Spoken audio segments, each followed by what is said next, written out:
आज की इस प्रेस वार्ता में आप सभी पत्रकार बंधुओं का बहुत बहुत स्वागत और अभिनंदन करता हूँ। और आज के मुख्य वक्ता के रूप में हमारे बीच में पूर्व कैबिनेट मंत्री डॉक्टर हर्ष सिंह रावत जी यहाँ पे पहुँचे हैं। मैं आपका बहुत बहुत स्वागत करता हूँ। साथ में वीरेंद्र बुटोला जी यहाँ पे हैं, जो पूर्व में यहाँ से कांग्रेस के प्रत्याशी रहे हैं रुद्रप्रयाग से। देवेंद्र जिंकवाड़ जी हैं, आप पूर्व नगर पालिका अध्यक्ष रहे हैं यहाँ पे। उसके बगल पे जो है गीता जिंकवाड़ जी हैं, आप नगर पालिका की पूर्व अध्यक्ष रही हैं। तो जैसे नयन बिस जी जो है यहाँ पे मौजूद हैं, आप हमारे जिले के प्रवक्ता हैं। साथ में जिला पंचायत के पूर्व उपाध्यक्ष लखपत भंडारी जी यहाँ पे हैं। मैं आप सबका बहुत बहुत स्वागत करता हूँ। और इसी क्रम में मैं माननीय डॉक्टर हर्ष सिंह रावत जी से निवेदन करूँगा कि आप अपनी बात को चालू करें। बहुत सम्मानित हमारे जिलाध्यक्ष सजवाण जी, बुटोला जी, झुंवाड़ जी, बिस्सी जी, लखपत जी और भाभी जी और सभी हमारे, और संदीप जी हमारे जो गौचर के नगर पालिका अध्यक्ष हैं। आज मैं काफ़ी समय के बाद आप सब बीच में आया हूँ और 2-3 विषयों पर आपसे बातचीत करना चाहता हूँ। पहला कि इसमें भीषण आपदा जो हमारे प्रदेश के अंदर आई है, इसको लेकर हम सब बहुत दुखी हैं। मैंने देहरादून में भी प्रेस कॉन्फ्रेंस की थी, जब उस समय तो केवल धराली में ही नुकसान हुआ था, धराली में ही आपदा आई थी, थराली में नहीं आई थी। और मैंने देहरादून में प्रेस के बीच में कहा था कि जो हमारे मानक हैं सहायता के, बहुत केंद्र सरकार के द्वारा 90% और प्रदेश सरकार के द्वारा 10% आपदा में पीड़ितों को सहायता दी जाती है। मैंने कहा था ये 100%, जब मैं आपदा प्रबंधन मंत्री था और जब केदारनाथ में भी आपदा आई थी, ये 100% केंद्र पोषित योजना थी। भारतीय जनता पार्टी के केंद्र की सरकार ने इसको 2014 तक ये 100% केंद्र पोषित योजना थी और भारतीय जनता पार्टी के केंद्र की सरकार ने इसको अब 90% केंद्र पोषित, 10% राज्य पोषित, और ये पर्वतीय राज्यों के लिए नॉर्थ ईस्ट और जो हिमाचल, उत्तराखंड और कश्मीर है, और बाकी के लिए 80% केंद्र सरकार, 20% राज्य सरकार। हमारा कहना यह है कि इसमें हिमाचल में भी बहुत बड़ी आपदा है और उत्तराखंड में भी बहुत बड़ी आपदा है। ये 100% इस समय केंद्र पोषित होनी चाहिए। अभी माननीय प्रधानमंत्री आए थे, 1000 करोड़ की घोषणा उन्होंने की। 1000 करोड़ बहुत कम धनराशि है। 1000 करोड़ में 2-3 सड़कें भी नहीं बन सकती हैं। सहायता दिया जाना तो बहुत बड़ी बात है। अभी हमारे छेनाघाट, जखोली ब्लॉक में काफ़ी नुकसान हुआ, चमोली में काफ़ी नुकसान हुआ, और जो देहरादून में बहुत बड़ा नुकसान हुआ है, उत्तरकाशी में बहुत बड़ा नुकसान हुआ है। लेकिन जिस तरह सहायता दी जा रही है अब तक, जिसका सब कुछ गैस से लेकर किचन के चूल्हे के सब कुछ बह गया हो, कपड़े बिस्तर सब कुछ बह गया हो, चारपाई सब कुछ बह गया हो, अब आप 5000 रुपये दे रहे हो फौरी तौर से, तो कोई भीख थोड़ी कोई मांग रहा है भाई, आप तो भिखारियों की तरह दे रहे हो। तो हमारा कहना यह कि आप घर बनाने के लिए 1,20,000 मैदानी क्षेत्र में और पहाड़ में 1,30,000 रुपये दे रहे हो। आप कॉमर्शियल जो होटल हैं, दुकानें हैं, उनको कोई मुआवजा नहीं दे रहे हो। आपको ध्यान होगा तब भी आप जो है केदारनाथ में कवर करते थे जब 2013 में आपदा आई थी, और आपको ध्यान होगा कि मैं यहाँ प्रेस कॉन्फ्रेंस में या जनसभाओं में या लोगों के बीच में जहाँ लोग दुखी थे, मैं उनके बीच में गुप्तकाशी में, ऊखीमठ में, गौरीकुंड में घोषणा करता था और 2 दिन के अंदर जियो जारी करा देता था कि भाई अगर एक ही परिवार में 3 भाई हैं, उनकी शादियां हो गई, तो उसको एक परिवार मानने के बजाय, एक मकान का मुआवजा दिए जाने के बजाय उसको 3 परिवारों में 3 भाइयों को मुआवजा मिलना चाहिए। मैंने कॉमर्शियल को, अगर किसी का होटल क्षतिग्रस्त हुआ, 3 करोड़ का बिल बना, आंकलन अगर 3 करोड़ का हुआ तो हमने 3 करोड़ दिया, 50 लाख का बना तो 50 लाख दिया। और ये मैं घोषणा पहले कर देता था और 2-3 दिन के अंदर जियो जारी देहरादून जाता था, कैबिनेट में रखता था। और कई बार तो मैंने बिना कैबिनेट के ही आपदा प्रबंधन से नोट बनाया और मुख्यमंत्री से स्वीकृत कराया एज ए कैबिनेट के चेयरमैन के रूप में, बाद में कैबिनेट में पास कराया। इसलिए इस समय हम सरकार के साथ हैं। मैंने उस दिन भी देहरादून में कहा था कि मैं आलोचना के रूप में नहीं, एक मांग के रूप में उत्तराखंड के केवल मुख्यमंत्री के कहीं जाने से जो है किसी को राहत नहीं मिलती है। ठीक है, मुख्यमंत्री गए, जाना भी चाहिए। देखो हमारी ओर से भी, हमारे सभी पार्टी के नेता केवल नेतागिरी के लिए नहीं, हर चीज में राजनीति नहीं होती है कि हम अगर किसी के यहाँ जा रहे हैं तो उसमें कोई राजनीतिक लाभ हानि हो। भाई हमारे परिवार का कोई सदस्य अगर मरता है तो उसमें क्या राजनीति करेंगे हम लोग? क्या या हमारे गांव का रिश्तेदारी में कोई जाता है तो हम उसमें राजनीति तो नहीं करते ना। तो मैं इसलिए कह रहा हूं कि राजनीति से ऊपर उठकर इस समय मानवीय दृष्टिकोण और उत्तराखंड में जिस तरह त्रासदी आई है, क्योंकि 2013 में त्रासदी आई, लेकिन केदार घाटी में आई, थोड़ा बहुत बद्रीनाथ में आई, थोड़ा बहुत गंगोत्री में आई, लेकिन इस समय तो पूरे उत्तराखंड में आई है। कोई हिस्सा ऐसा नहीं है, भले मृत्यु उतनी नहीं हुई है, वो समय 9,500 केदार घाटी में 9,500 तो जो वो आंकड़े हैं जिनके शिनाख्त हुई है। कुछ जो साधु संन्यास थे जिनका कोई अता पता नहीं था, या कोई मजदूर थे जिनका किसी ने दावा भी नहीं करा, क्लेम भी नहीं करा, अगर उस संख्या को भी जोड़ दें तो मैं सोचता हूँ 10-11 हज़ार से ऊपर जो है उस समय भी आपदा में मरे। तो मैं इसलिए कह रहा हूँ मृत्यु तो उतनी नहीं हुई है, लेकिन इस समय इतना बड़ा नुकसान हो, धराली हो, घाट हो, छेना घाट हो, देहरादून हो, इतना बड़ा नुकसान हुआ है कि मैं फिर प्रदेश सरकार से मांग कर रहा हूँ, केंद्र सरकार से मांग कर रहा हूँ, प्रधानमंत्री से मांग कर रहा हूँ कि 1,000 करोड़ रुपया नाकाफी है, ये बहुत कम धनराशि है। ये आप देहरादून के आपदा पीड़ितों को भी मदद नहीं कर सकते इतनी धनराशि। जिस तरह तहस नहस हुआ है, जिस तरह तहस नहस देहरादून में हुआ है, आप उतने उससे सहज धारा में उसके आप 1,000 करोड़ में उसकी भी भरपाई नहीं कर सकते। आज 1 किलोमीटर सड़क 2 करोड़ में बन रही है। 1 किलोमीटर कच्ची सड़क है, अगर उसको पकड़ वो 2 होगा। कोई पुल 10-20 करोड़ से नीचे नहीं बनता है। तो लोग इतने रिसोर्ट टूट गए, पूरी जिंदगी की कमाई खत्म होगी। लोगों ने कैसे करके मेहनत करके कमाया होगा, तब छोटा मोटा व्यवसाय किया होगा, ढाबा लगाया होगा, होटल बनाया होगा, रेस्टोरेंट बनाया होगा। हमारे छेनाघाट में भी जो है जितना नुकसान हुआ है, मैं तो क्योंकि छेनाघाट तक सड़क थी और जब मैं 12 में चुनाव लड़ा था तो मैं पैदल चुनाव में उस क्षेत्र में पूरा पैदल गया था। सड़क नहीं थी वहाँ, तो छेनाघाट तक सड़क थी लेकिन वहाँ आगे सड़क नहीं थी। वो पूरी सड़क फिर उस क्षेत्र में पूरी सड़क मैंने बनवाई जब मैं 12 से इस क्षेत्र से विधायक था। लेकिन इस समय क्योंकि मैं रुका भी हूँ, कई बार रात को रुका भी हूँ छेनाघाट में, और उन गाँव में मैं रात को रुका भी हूँ, तो मुझे आज भी ऐसा लगता है कि कहीं ना कहीं बहुत बड़ा रुद्रप्रयाग जनपद में सभी जगह, केदारनाथ में भी जो है पूरे रास्ते पर सब जगह बहुत नुकसान हुआ है। और हम प्रदेश सरकार से, केंद्र सरकार से मांग कर रहे हैं कि तत्काल सड़कें, युद्ध स्तर पर सड़कें खोली जाए, यातायात की व्यवस्था खोली जाए, और जिनके घर टूटे हैं जितना लगता है, देखो अगर 1,30,000 दोगे आप तो उसे आजकल बाथरूम में नहीं बन रहा है 1,30,000 में, क्या वो तो फिर उससे अच्छा तो मत दो ना, फिर मत दो। अगर ऐसे भीख की तरह देना है तो मत दो। दूसरा कि आज रुद्रप्रयाग जैसे जिले में कानून व्यवस्था इतने ध्वस्त हो गई है, अगस्त महीने में लगातार 2-3 घटनाएं ऐसी हो गई हैं कि लोग चाकुओं से वार कर रहे हैं।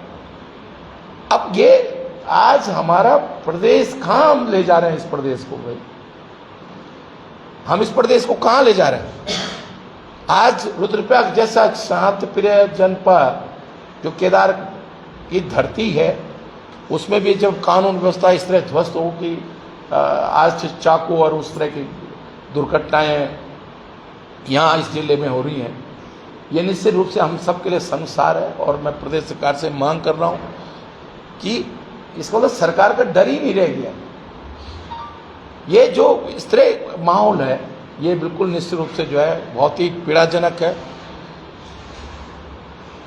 अब तो एक नारा जो लोगों ने देना शुरू कर दिया,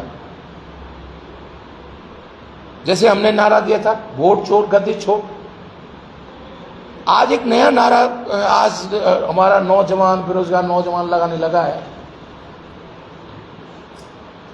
कि पेपर चोर और गद्दी छोड़। आज मैंने इस नारे को, मैं अभी जब रास्ते में आ रहा था तो मैं रास्ते में सोच रहा था कि भाई आज चाहे पटवारी का पेपर हो रहा है, चाहे कोई पेपर लीक हो रहा है, आप लगातार पेपर लीक हो रहे हैं। तो अब तो आज मैं यहाँ इस केदार बाबा की धरती पर मंदाकिनी और भागीरथी की अलकनंदा की इस धरती पर एक नारा दे रहा हूं कि पेपर चोर और गद्दी छोड़। भाई आप अगर जो है हाकम सिंह को गिरफ्तार तो कर दिया आपने, लेकिन भाई ऐसा क्या हो गया कि सारे पेपर लीक में जो है सब जो है भाजपा के नेता सम्मिलित हो रहे हैं। आज उत्तराखंड का नौजवान इतना अपने को, उसका भविष्य सुरक्षित हो गया है। कोई पेपर आज तक ऐसा नहीं हुआ कि जिसमें यह बात नहीं हुई कि पेपर लीक नहीं हुआ। भाई पहले अपने सेवचयन आयोग में पेपर लीक हुए, फिर लोकसभा में पेपर लीक होने शुरू हो गए, और सब में भारतीय जनता पार्टी के नेता संलिप्त है। सारे पेपर लीक में जो है भारतीय जनता पार्टी के लोग संलिप्त है। और इसलिए हम कह रहे हैं भैया, अगर आप पेपर इस प्रदेश में ईमानदारी के साथ पेपर नहीं करा सकते हो तो आपको जो है गद्दी पे रहने का अधिकार नहीं। और इसीलिए हम कह रहे हैं जो पेपर चोर गद्दी छोड़ दो ना, गद्दी नहीं संभाल पा। आपके अंदर इतना सरकार का इतना डर भय नहीं है।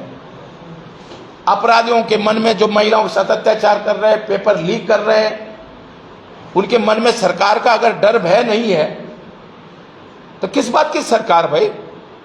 और विपक्ष की आवाज को दबाने के लिए ईडी सीबीआई लगा दो, विपक्ष की आवाज दबाने के लिए मुकदमा दर्ज कर दो, उसके लिए तो आप पे सब कुछ है।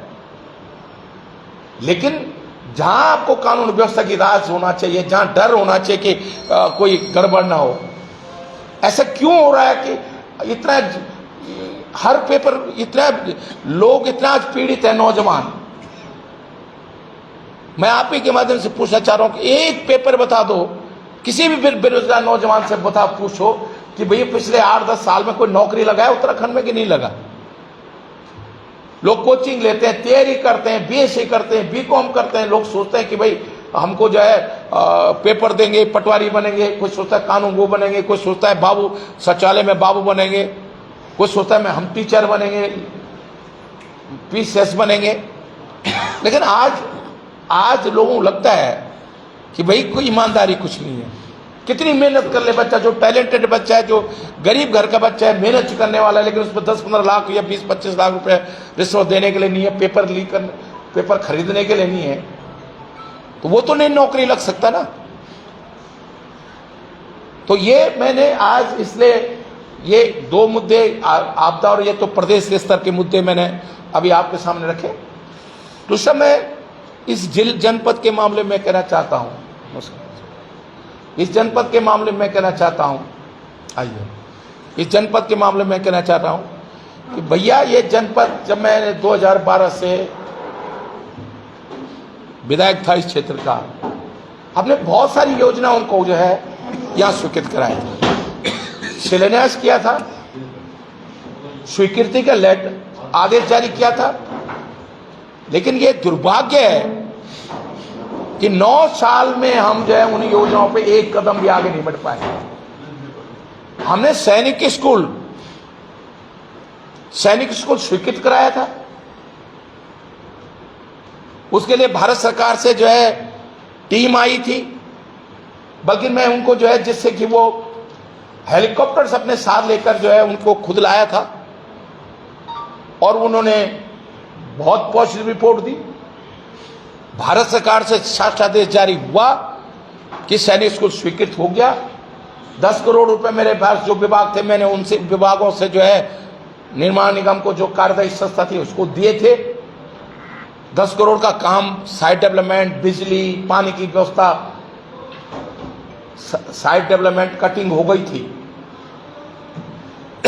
8-9 साल हो गए, कहां गया वो सैनिक स्कूल? उस दिन जिस दिन मैंने रुद्रप्रयाग सैनिक स्कूल स्वीकृत किया था, हिंदुस्तान का चौथा प्रदेश था उस दिन। मुझे केंद्र सरकार के अधिकारियों ने कहा, साहब ये पूरे देश में चौथा प्रदेश है जिसमें 2 सैनिक स्कूल स्वीकृत हुए। आज अगर सैनिक स्कूल होता, ठीक है, प्रोफेसर हो सकता, आर्मी के अफसर आते वहां, जो वहां पढ़ाने के लिए आते, लेकिन हमारे ठीक है प्रदेश के लेवल पे इंटरेस्ट होता, 2-4-10 बच्चे हमारे भी एडमिशन होता। वहां जब आवाजाही होती तो किसी का ढाबा खुलता, कोई रेस्टोरेंट खुलता, कोई रोजगार मिलता, किसी की टैक्सी चलती। लेकिन यह दुर्भाग्यपूर्ण स्थिति है, कितना बड़ा प्रोजेक्ट, ड्रीम प्रोजेक्ट जो सैनिक स्कूल मैंने बहुत मेहनत से करा था सैनिक स्कूल। उसके लिए मैं कह रहा हूं ना कि मुझे लगा कि टीम में गड़बड़ न करे। मैं हेलीकॉप्टर से निरीक्षण करने वाली टीम, भारत सरकार की टीम को हेलीकॉप्टर से लाया था। और बल्कि उसके बाद तिलवाड़ा में मेरे कार्यक्रम था, तो तिलवाड़ा में भी मैंने उनको मंच पर सम्मानित करवाया। उनकी पत्नी भी साथ आई थी, जो अधिकारी आए थे भारत सरकार से। और स्वीकृत है सैनिक स्कूल, स्वीकृत है भारत सरकार से। जमीन है, 10 करोड़ खर्च हो गया, तो सरकारी पैसे के, मेरे घर का पैसा थोड़ी था, वो सरकारी पैसा था। 10 करोड़ रुपए जो लगा उस पर, चाहे सैनिक कल्याण का था, चाहे कृषि विभाग का था, वो प्रदेश सरकार का पैसा था। हरक सिंह रावत का पैसा नहीं था, हरीश रावत का पैसा, विजय बोंग का पैसा नहीं था। आपने 10 करोड़ रुपए खर्च, इस योजना पे 10 करोड़ खर्च हो गए, जो इतने प्रदेश की, केवल रुद्रप्रयाग जिले की, जखोली की, रुद्रप्रयाग जिले की योजना नहीं थी। वो योजना पूरे प्रदेश के लिए एक महत्वपूर्ण योजना थी। हमारे बच्चे सैनिक स्कूल में पढ़ने के बाद अगर आर्मी में अफसर बनते, तो क्या हर चीज राजनीति में नहीं होती कि सिर्फ राजनीति। मैं उदाहरण दे रहा हूं, भरसार विश्वविद्यालय नेशन जी के समय में खुला। मैं जब कृषि मंत्री बना, कृषि शिक्षा मंत्री बना, तो मैंने वहां अभी आपदा में गया था मैं, और मैं भरसार विश्वविद्यालय में रुका था, तो सारे कर्मचारी आ गए मुझको मिलने के लिए। उनको 200-250 लोग थे, 3-4 हजार रुपए तनख्वाह मिलती थी उनको। मैंने अपने उपनल के अपने जनरल मैनेजर को, कर्नल को हेलीकॉप्टर से भरसार भेजा और उनको सबको उपनल से कराया। एक को नौकरी से नहीं निकाला। जिनको 4,000 रुपए मानसिक वेतन मिल रहा था, सबको मैंने 10,000 और 20,000 रुपए उनकी तनख्वाह कर दी, उपनल से कर दिया। श्रीनगर मेडिकल कॉलेज में निशंक जब स्वास्थ्य मंत्री थे, उन्होंने बहुत लोगों को नौकरी लगाया था, 3,000-4,000 आदमी मिलती थी। मैं अपने डायरेक्टर को हेलीकॉप्टर से लाया, डॉक्टर भट्ट को, जो बाद में डीजी हेल्थ भी रहे, और मैंने वहीं पे घोषणा करी कि सारे जितने कर्मचारी हैं सबको उपनल से जो है, हम उपनल से सम्मिलित कर लेते हैं जिनको 3-4 हजार। तो मैंने किसी को नौकरी से तो नहीं निकाला ना, मैंने किसी को नौकरी से तो नहीं निकाला ना। तो आज अगर वो एक योजना आपके पास स्वीकृत है भारत सरकार से, पैसा खर्च हो गया उस पर, और उसके बाद आप अगर उस योजना को नहीं बना पा रहे हो 8 साल में, तो यहां के जिले के विधायकों के लिए चुल्लू भर, लोग कहते हैं चुल्लू भर में डुबकी मारने की बात कर रहा हूं मैं, मरने की बात नहीं करूंगा भाई। मैं चाहता हूं उम्र बढ़े, केवल डुबकी मारने तक ही बात कर रहा हूं मैं। लेकिन वो चुल्लू भर में डुबकी मारने की स्थिति भी नहीं है उनकी, कि 9 साल में अगर आप एक सैनिक के स्कूल को नहीं बना पा रहे हैं। चिरबेटा कॉलेज का क्या हुआ, एक एग्रीकल्चर का, मैंने बिल्डिंग बनवा दी चिरबेटा में, क्लासेस शुरू कर दी। जब तक बिल्डिंग शुरू थी तो मैंने तब तक रानी चौरी क्लासेस चलेंगी, और बिल्डिंग बनने के बाद आज वहां बिल्डिंग मैंने अपने टाइम में बना दी थी, आज वो बिल्डिंग खंडर होने की स्थिति पहुंच गई है। लेकिन वहां आप रानी चौरी से क्लासेस शुरू, आज आप चिरबटे में क्लासेस शुरू नहीं करा पाए हो। क्यों नहीं शिफ्ट किया आपने रानी चौरी से? रानी चौरी महाविद्यालय, नमस्कार सर, रानी चौरी कृषि महाविद्यालय, जो रानी चौरी में जो क्लासेस चल रही हैं चिरबटा कृषि महाविद्यालय की, वो क्यों नहीं क्लासेस शुरू करी आपने? ये दुर्भाग्य है हमारा। हमने नर्सिंग कॉलेज, हरीश रावत जी जब चीफ मिनिस्टर थे, आपको ध्यान होगा मार्च में, 2 मार्च के आसपास की बात है 2016 को, नर्सिंग कॉलेज और पशु महाविद्यालय का शिलान्यास हो गया। अरे सरकारें किसी की भी हों, सरकारें किसी की भी हों, वो हरीश रावत के घर के लिए थोड़ी नर्सिंग कॉलेज और पशु महाविद्यालय स्वीकृत हुआ था। वो हरीश सिंह रावत के बच्चे थोड़ी उस नर्सिंग कॉलेज और पशु महाविद्यालय में पढ़ने थे। एक जनप्रतिनिधि काम होता है। मैं जिस क्षेत्र से विधायक रहा हूं, मैंने कभी उस योजना को, मैं कोटद्वार से विधायक था, मैं भाभा डिग्री कॉलेज में फर्नीचर और बिल्डिंग के लिए मैंने पैसा दिया, और जिस दिन लोकार्पण कर रहा था तो मैंने कहा भाई ये डिग्री कॉलेज सुरेंद्र सिंह नेगी जी का देन है। हाँ, भवन और फर्नीचर इसमें 7 मैंने करवाई है। भाई राजनीति को आप सकारात्मक रूप से क्यों नहीं करते हो? और देखिए, विधायक नहीं थे तो विधायक, कोई विधायक बनेगा, कोई विधायक बनेगा, विधायक नहीं तो सबको मिलेगी, विधायक नहीं तो सबको मिलेगी, 5 करोड़ तो सबको मिलेगा भाई। किसी क्षेत्र के लिए कोई ऐसी योजना जो एक प्रदेश के लेवल की योजना हो, जो ऐसी योजना हो जो जिससे कि केवल जिले का विकास नहीं, उसका संदेश प्रदेश में भी जाए और देश के अंदर भी हमारा वो हो। अगर पशु वेटनरी कॉलेज, पशु महाविद्यालय बनता, आज केवल उत्तराखंड में एक ही पशु महाविद्यालय, पंतनगर विश्वविद्यालय में। हमारे बच्चे अगर डॉक्टर, जैसे मैंने श्रीनगर मेडिकल कॉलेज खुलवाया, दून मेडिकल कॉलेज खुलवाया, मैंने अल्मोड़ा मेडिकल कॉलेज खुलवाया, रुद्रपुर मेडिकल कॉलेज खुलवाया, ऐसे मैंने पशु महाविद्यालय, अगर वेटनरी डॉक्टर रुद्रप्रयाग जिले से, अगर रुद्रप्रयाग में अगर वेटनरी कॉलेज होता और वेटनरी डॉक्टर हमारा बच्चा अगर वेटनरी डॉक्टर बनता तो उसको उतनी तनख्वाह मिलती जितने मेडिकल कॉलेज के इंसान के डॉक्टर को, जो एमबीबीएस डॉक्टर को जो तनख्वाह मिलती है वही तनख्वाह वेटनरी डॉक्टर को मिलती है। तो ना नर्सिंग कॉलेज बना रहे हो, ना वेटनरी कॉलेज बना रहे हो, ना सैनिक स्कूल बना रहे हो, ना चिरबटा का आपने जो है चिरबटा का कृषि महाविद्यालय आपने जो है शुरू किया। और ये एक मन में पीड़ा है हमारे मन में। मैं कोई राजनीतिक उससे नहीं कहना चाह रहा हूं इस चीज को, लेकिन ये ऐसा लगता है, मैंने उदाहरण दिए कि मेरे क्षेत्र, मेरे किसी भी क्षेत्र में मुझसे पहले जब जो विधायक रहता है और जब मैं उस योजना को नहीं शुरू करता हूं, तो मैं कोटद्वार में एक पुल का उद्घाटन कर रहा था, सुरेंद्र सिंह नेगी ने बनवाया था पुल। मैंने उस उद्घाटन के समय में कहा कि ये पुल मेरे नहीं बनाया है, सुरेंद्र सिंह नेगी जी का बनाया। हाँ, काम करने में टाइम लगता है, इसलिए उद्घाटन, जैसे देवप्रयाग पुल मैंने 97 में, पुराना पुल मैंने नहीं कराया था, पुराना पुल गिर गया था, लेकिन जो नया पुल आज देवप्रयाग पुल है पौड़ी जिले को जोड़ने वाला, मुझे आज भी याद है कि मैंने फाइनेंस सेक्रेटरी के टेबल में बैठकर, उसके ऑफिस बैठकर वो देवप्रयाग का पुल स्वीकृत करवाया था। आप, मैंने मेडिकल कॉलेज भले पत्थर किसी के लगाओ, दून मेडिकल कॉलेज पे, मुझे मालूम है विजय चीफ सरदार ने कितनी लड़ाई लड़कर, मेरी सेक्रेटरी नहीं चाहती थी, कोई नहीं, दिनेश अग्रवाल जी मंत्री थे देहरादून के, वो नहीं चाहते थे कि महिला हॉस्पिटल और दून हॉस्पिटल मिलकर मेडिकल कॉलेज बने, लेकिन मैंने लड़के बनाया मेडिकल कॉलेज। जब मैंने श्रीनगर मेडिकल कॉलेज के लिए कहा, मैं कैबिनेट छोड़ के भाग गया था। तिवारी जी ने मुझे फिर बुलाया जब मैंने हल्द्वानी मेडिकल कॉलेज स्वीकृत हुआ। मैंने कहा जी श्रीनगर मेडिकल कॉलेज भी स्वीकृत करो। अब ये कुछ योजनाएं हैं, और आज श्रीनगर मेडिकल कॉलेज हाल के मैं प्रेस की थी, श्रीनगर में रिफर सेंटर हो गया। आज Srinagar medical college refer centre हो गया।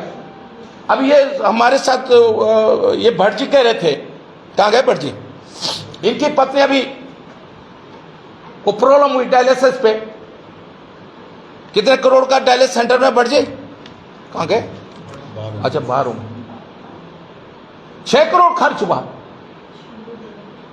और आज जब डॉक्टर है ना कुछ है तो डायलिसिस ही नहीं हो रहा, तो भैया वो पैसे क्यों बर्बाद करा तुमने?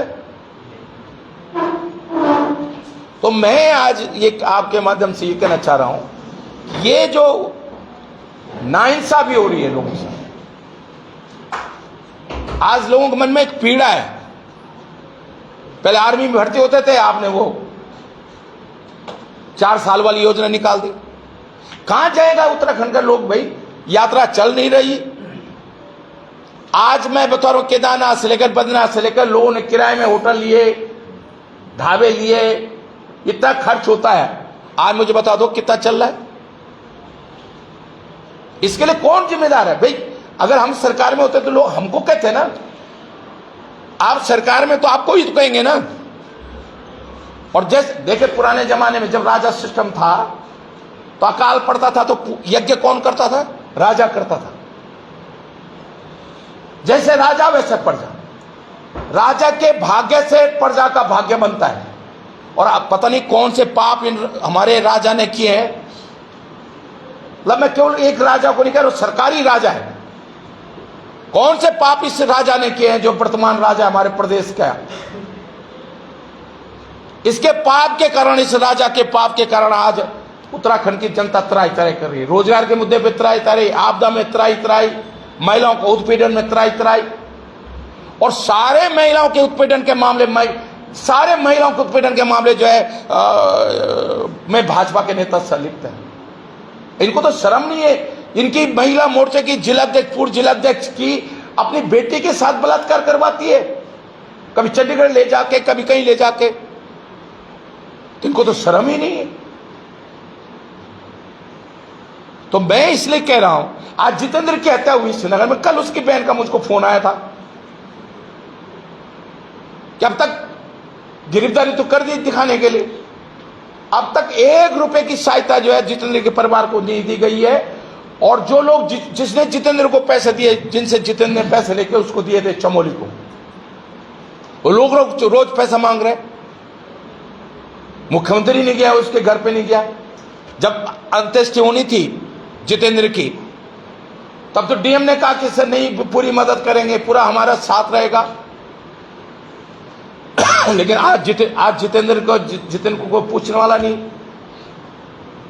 तो मैं इसलिए कह रहा हूं कि यह आज उत्तराखंड उस दौर से गुजर रहा है कि आज हमको, भगवान कसम खा रहा हूं, हमको आज ये लग रहा है। मैंने एक बार विधानसभा में कहा था, एक दिन मैंने विधानसभा में कहा था, आज हंसा दनाई, बेलवंती चौहान, भाई बेंजवाल को, भाई राजेश राव को अगर कहीं उनकी आत्मा कहीं से देख रही होगी तो वो रो रही होगी कि हमने इसके लिए उत्तराखंड बनाया था। भाई इसके लिए थोड़ी उत्तराखंड बनाया था। अब अगर यहां के विधायकों से पूछा जाए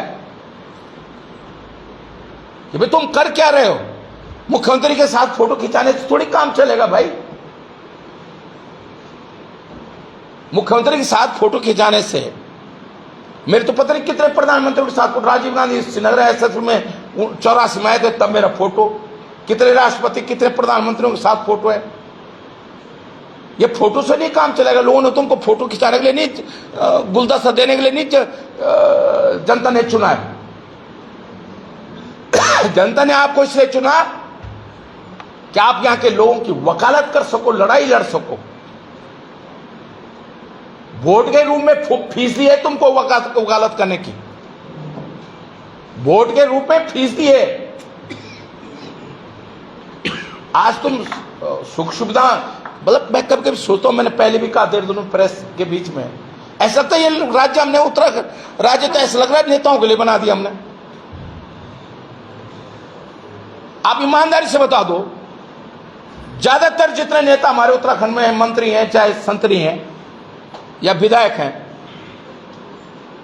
आप अगर ये उत्तराखंड उत्तर प्रदेश का हम हिस्सा होते तो इनमें बनते कोई?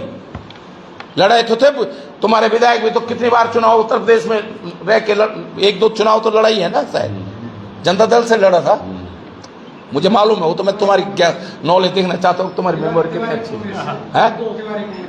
वो तो बाद की बात है। तिवाड़ी कांग्रेस तो, हाँ तिवाड़ी कांग्रेस से, जनता दल से भी लड़ा था। हाँ हाँ, 2 चुनाव उत्तर प्रदेश के लड़े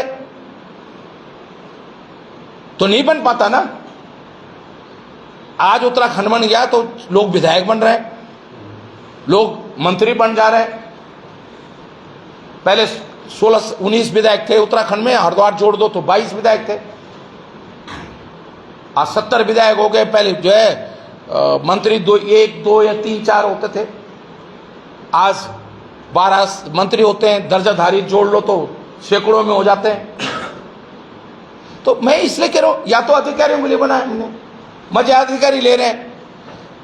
मैं आप पत्रकारों से कह रहा हूं, आपका जीवन स्तर तो वैसी है ना जैसे आप यूपी के टाइम पे था। आप वैसी माइक लेकर वैसी हो ना, कलम लेकर, डायरी लेकर। आपकी डायरी का भी स्तर नहीं बढ़ा। थोड़ा सा ये मोबाइल वगैरह आ गया तो ये तो सबके बच्चों के पास में आज। तो उत्तराखंड बनने के बाद पत्रकारों का स्तर भी नहीं बढ़ा। आप मुझे बता दो कि उत्तराखंड बनने के बाद राज्य सरकार ने पत्रकारों के लिए जो एक चौथा खंभा हम कहते हैं लोकतंत्र का, कि उसके लिए कुछ किया हो कि भाई हम कोई, हर एक पत्रकार है, अचानक कोई दुर्घटना भी, कई लगातार कुछ धूलिया के साथ 10 लोगों के साथ दुर्घटनाएं हो गई। कर्मचारियों को पेंशन नहीं मिल रही। मैंने खुद कहा, मेरे को चलो तो यूनिवर्सिटी पेंशन अलग होगी, मेरी मिलती है मुझे 1 लाख यूनिवर्सिटी पेंशन मिलती है, 1.5 लाख रुपए मुझे जो है विधायक की पेंशन मिलती है। तो मैं तो 2.5 लाख रुपए पेंशन ले रहा हूँ। हालांकि मैंने गोदयाल जी ने जैसे कहा मैं नहीं बड़ी पेंशन लूंगा, मैं तो देखो बड़ी हुई पेंशन लेता हूँ। इसलिए लेता हूँ, मैं सतपाल महाराज तरह नहीं, केंद्र में मंत्री बने 96 के, नहीं मैं तो तनख्वाह नहीं लूंगा। अरे मैं क्यों नहीं लूंगा, जब दे रहे हैं तो ले लूंगा। अब ये हमारे इन्होंने, मैंने जैसे मेरी तनख्वाह बढ़ी, हमारे अवतार सिंह जी ने कहा एक लड़की अनुसूचित जाति की लड़की है, इसको पढ़ा दो पैरामेडिकल में। क्यों मैं गलत करूंगा अवतार भाई? तो मैंने उसकी फीस जमा कर दी बड़ी तनख्वाह से। तो मेरी जब मैं पहले 7 लड़कियों, गरीब लड़कियों को पढ़ा रहा था अपनी पेंशन से, तो जिस दिन से पेंशन बढ़ी तो मैंने एक और लड़की को पढ़ाना शुरू कर दिया। लेकिन मैं इस बात को कह रहा हूं, त्रिवेंद्र राव का बयान है कि साहब ने 2 पेंशन नहीं मिल रही है। अभी धनखड़ जी ने जो उपराष्ट्रपति रहे, वो जब विधायक रहे, उनको अभी आप ही के अखबारों में पढ़ा होगा आपने, उन्होंने विधायक की पेंशन के लिए अप्लाई किया तो उनको राजस्थान में विधायक की पेंशन मिल रही है। वो कांग्रेस से विधायक थे। वो उपराष्ट्रपति की पेंशन मिलेगी और सांसद की पेंशन मिलेगी। त्रिवेंद्र राव को अभी इसलिए नहीं पेंशन मिल रही है कि वो सांसद हो गया। विधायक का यह है कि जब तक आप सांसद रहोगे तो आपको विधायक की पेंशन नहीं मिलेगी, या विधायक रहोगे तो आपको पुरानी पेंशन भी नहीं मिलेगी। लेकिन जैसे आप सांसद पद से हट जाओ, जैसे कोश्यारी जी आज कुछ नहीं, तो वो विधायक की पेंशन भी ले रहे हैं, क्योंकि उपचुनाव में वहां कपकोट से एमएलए बने थे। जब उप मुख्यमंत्री बनने के लिए कपकोट से एमएलए लड़े थे, तो विधायक भी रहे, तो विधायक या एमएलसी रहे तो विधायक की पेंशन भी ले रहे, एमपी की भी ले रहे, अब राज्यपाल की भी ले रहे हो, मुझे नहीं पता। ऐसे जनरल खनोड़ी जी को तो मैं इसलिए नहीं कहूंगा क्योंकि उनका स्वास्थ्य ठीक नहीं है इस समय, इसलिए उनका नाम तो नहीं लूंगा। लेकिन हमारे जो हमारे वो रहे general, lieutenant general TPS Rawat, वो 3 पेंशन ले रहे, आर्मी की, विधायक की और सांसद की। तो अरे भैया, तो पत्रकारों को भी कर दो, कर्मचारियों को भी कर दो। तो अब नेताओं के लिए बनाए हमने प्रदेश, तो पत्रकारों के लिए भी बना देंगे। चौथा खंबे को भी मजबूत कर दो। 3 ही खंबे क्यों मजबूत करो, 2 ही खंबे क्यों मजबूत करो? अधिकारियों का खंबा और नेताओं खंबा। दो ही खंबे क्यों मजबूत कर रहे हो भाई?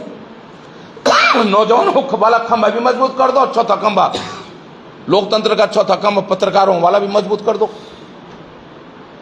क्योंकि चौथे चार खंबे मजबूत होंगे तभी तो लोकतंत्र जिंदा रहेगा।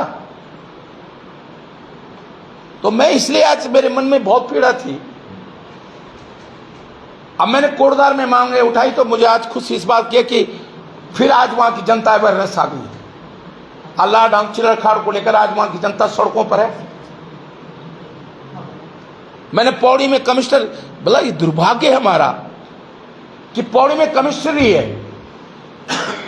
जब लोग कहते हैं गैर शरण, मैंने कहा जब पौड़ी में गढ़वाल के कमिश्नर के अधिकारियों को आज तक नहीं बैठा पा रहे हो, आप तो क्या गैर शरण में बैठा पाओगे?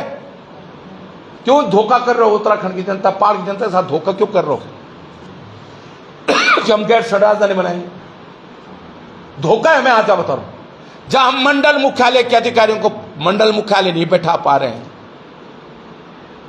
तो जैसे मैंने सिनेर में प्रेस किया और मैंने कहा मैं 15 दिन के अंदर अगर अधिकारी पौड़ नहीं आए तो आगे ना, फिर वहां से रोज शुरू हो गया। लेकिन अब भी पूरे केवल कमिश्नर डीआईजी के बैठने से काम नहीं चलेगा। कमिश्नर डीआईजी के बैठने से काम नहीं चलेगा। ये जब तक मंडल के सारे अधिकारी पौड़ी नहीं बैठते हैं, अरे भाई आप रुद्रप्रयाग वालों को कोई प्रॉब्लम होगी तो पौड़ी जाएंगे ना। अब देहरादून में जाके थोड़ा सा एक माहौल बदल जाता है, हमको रास्ते भी नहीं पता होता है कहां जाना है, कहां बैठ रहा, कौन सा अधिकारी कहां बैठ रहा है।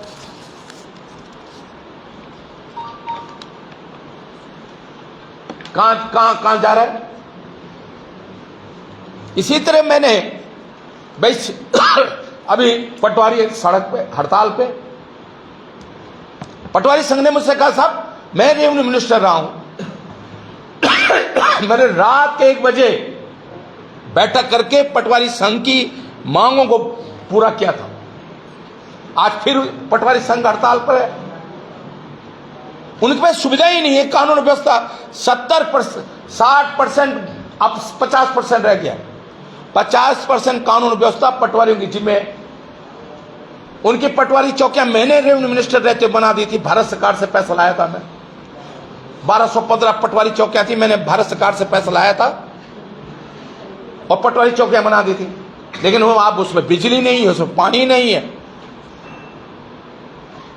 उसमें आपने वायलेट सेट तक नहीं है। पटवारियों के लिए मैं एसडी मोटरसाइकिल भारत सरकार से लाया था। अब वो मोटरसाइकिल में जो एक बार मैंने दी थी नायब तहसीलदार को, जो कानून व्यवस्था की जिम्मेदारी, जो जिप्सियां मैंने दी थी, जिप्सियां बड़े बड़े अफसरों आईएएस ने रखने शुरू कर दी। तो आज जो मूल तंत्र है हमारा रेवेन्यू विभाग का, पटवारी, वो आज सड़क पे है, हड़ताल पर है। हमारा शिक्षक, सबसे ज्यादा दुर्दशा अगर किसी की हुई है, अभी मत पिला, क्या अरे पानी क्यों पिला रहे हो? फिर वो अभी मैंने एक दिन कहा ना, क्या नाम है आपका? नरेंद्र। तब नरेंद्र कहेगा कि मैंने देखो अच्छा को पानी पिला रखा है, हरक सिंह को भी पानी पिला रखा है। अभी दिन फिर बाद पानी है भाई नरेंद्र, कोई बानी मुझे पिला लगो, कोई बानी यार, पर अच्छा को भी पिलाना। तो मैं इसलिए कह रहा हूं कि आज हालात ये हैं, और इसलिए हमने भाई देखो, मेरे को माला पहना रहे थे, मैं देहरादून में एक दिन अचानक, मुझे नहीं मालूम था कि गोदयाल जी जो है, मेरा भाषण हुआ उस बात गोदयाल जी माला पहनाने के लिए आ गए मुझको। तो मैंने अचानक कहा कि नहीं माला, मैं आज मैं तिलवाड़ा गया था, सब लोग माला पहना रहे थे, तो मैंने कहा भाई हमारे साथ इनको पहना दो, उनको पहना दो, लेकिन मैं नहीं पहनूंगा। आज मैं सुबह मैंने व्रत रखा है। अब आज ऐसा हो, मैं मंगलवार का व्रत हमेशा रखता था, लेकिन इस समय ऐसी परिस्थितियां होगी कि आज नवरात्रा का पहले दिन है, तो मैंने आज व्रत रख दिया। धारी मंदिर गया हूँ सुबह, और कल मंगलवार का है, बजरंगबली का मेरा, मैं बहुत करीबन 5-6 साल से जो है मंगलवार का व्रत ले रहा हूँ। तो मैं तो आज धारी माँ के चरणों में यही कहा है कि भाई इस प्रदेश में आपदाएं, मेरी माँ तो हमारी रक्षक है, काली माता हमारी, काली मठ से आई है, और हमारी रक्षा करना हमारे प्रदेश की, जो जिस तरह हालात आज हमारे प्रदेश की है। और ये जो ठग है, ये भाजपा के ठग जो है, लुटेरे, गुंडे, पेपर चोर, इनसे भी बचाना हमको, हमारे प्रदेश के नौजवानों को, हमारे प्रदेश की माता बहनों को, इनसे भी बचाना। और ये तो कम ही शब्द बोले मैंने, मतलब इनके लिए तो जो शब्द बोलो, जैसे डिक्शनरी होती है ना, डिक्शनरी में नियम वो उसमें जो है शब्द होते हैं, शब्दों का भी टोटका पड़ जाएगा इनके लिए। तो जो जो जो परिभाषा इनके लिए जो बोल दो सकारात्मक रूप से नहीं। और इन पे चिल्ला चिल्ला के मेरे जो गला भी बैठ गया है। हाँ। लेकिन मैं इनसे कहना चाह रहा हूं कि हरक सिंह रावत का भले ही चिल्ला चिल्ला के गला बैठ गया, इनके खिलाफत कर करके गला बैठ जाओ, लेकिन मेरी विल पावर इतनी ज्यादा है। मैं तो आज भी अपने आप को 1981-82 का छात्र नेता, जैसे 81 में जब रुद्रप्रयाग गाता था, जब मैं छात्र राजनीति करता था, तो जो यहाँ रुद्रप्रयाग जिले के लोग श्रीनगर पढ़ते थे, बहुत बच्चे तो यही सब पढ़ते थे, तो मैं बहुत आता था रुद्रप्रयाग। तो जो जो 1981 में, यहाँ से 40-45 कितने साल हो गए, 81 से लगा लो 20 साल और 25 45-46 साल पहले जो रुद्रप्रयाग के सड़कों में नारे लगाता था, आज मुझसे नारे लगवा लो।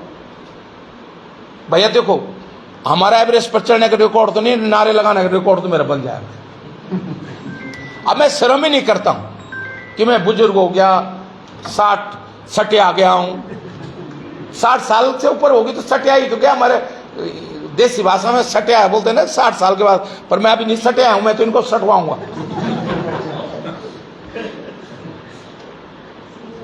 अभी मैं पूरी बुद्धि चूज, मेरी याददाश्त बहुत है। हेमंत नंदन बाबू ने 77 में रामला मैदान में क्या भाषण दिया था, आज भी मेरे मन मस्तिष्क में। मुरारजी देसाई ने क्या बोला था, वो भी चौधरी चरण ने क्या बोला, वो भी मेरे मन मस्तिष्क में। 77 से लेकर और आज तक साउथ इंडिया की राजनीति नहीं, उत्तर प्रदेश और उत्तर भारत की और देश की राजनीति में कब क्या घटनाक्रम हुआ। जैसे हेमंत नंदन बाबू जी ने अगर 4 महीने इंतजार कर लिया होता, कांग्रेस नहीं छोड़ी होती। जब मुख्य महासचिव थे, केवल एक मुख्य महासचिव पद 1981 में बाबू जी के लिए बना था, और उनके संजय गांधी से थोड़ा अनबन हो गई। संजय गांधी फाइलें नहीं भिजवा रहा था उनको, और 4 महीने बाद संजय गांधी की डेथ, हेलीकॉप्टर एयरप्लेन में डेथ हो गई थी। तो हेमंत नंदन बाबू फिर देश के बहुत बड़े नेता हो जाते हैं, लेकिन होने को कोई टाल नहीं सकता है। तो मैं इस वक्त घटना को इसलिए करूं कि मुझे उत्तर प्रदेश, उत्तराखंड और देश की राजनीति का आंकलन, मैं भी कहीं कह रहा था किसी प्रेस में, मीडिया को, कि मेरा एनालिसिस अपने बारे में गलत हो सकता है। मेरा एनालिसिस अपने बारे में गलत हो सकता है कि मैं जीतूंगा, हालांकि अभी तक ऐसा हुआ नहीं। जिस चुनाव में काउंटिंग में जाता हूं समझ लो मैं चुनाव जीत रहा हूं, और जिस चुनाव में काउंटिंग में नहीं जाता हूं तो समझ लो मैं चुनाव हार रहा हूं। मतलब मेरे को एनालिसिस करने, मतलब समझ में आ जाता है कि कहां हम बेर है। और इसलिए आज हमने, हालांकि इस समय राजनीतिक बात इसलिए नहीं करनी चाहिए, इतनी बड़ी आपदा के कारण, लेकिन आपदा में हम लोगों के दुख दर्द को तभी तो हल कर पाएंगे। आज हम विपक्ष में बोल ही सकते हैं,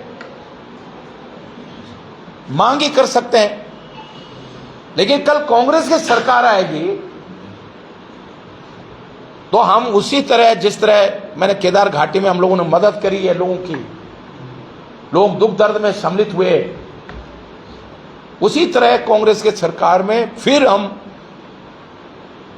कोई भी नियम हो भाई, इसलिए तो विधायिका बनाई जाती है। अगर नियमों की, सब नियमों से नियम बनाने, परिवर्तन करने का अधिकार भी तो सरकार को है। तो इसलिए मैं आज आप सबके माध्यम से, अभी 1 साल है, जैसे मैंने कोटद्वार में अपने ऋतु भूली को बोला, मैंने ऋतु अब भी कर ले काम, जो प्रोजेक्ट मैंने थोड़ा आगे बढ़ा रखे आधे आधे हैं, जैसे पाखरो टाइगर सवर, जिसमें ईडी सिवाई झेली मैंने 2 बाड़े बने हैं, 1 बाड़ा और बनना है, एक म्यूजियम बना है, लिंटर पड़े हैं, केवल उसमें दीवारें लगनी है। और वो इंटरनेशनल लेवल का जो है पाखरो टाइगर, सोच थी मेरी कि भाई बाघ जब बुजुर्ग हो जाता है तो शिकार नहीं कर पाता, तो वो घायल हो जाता है, वो शिकार नहीं कर पाता, हिरण के पीछे नहीं भाग पाता, जंगली गाय के पीछे नहीं भाग पाता, तो भूखा रहता है, तो या तो मर जाता है या तो आसपास के गांव में जाके बच्चों को, महिलाओं को शिकार बनाता है।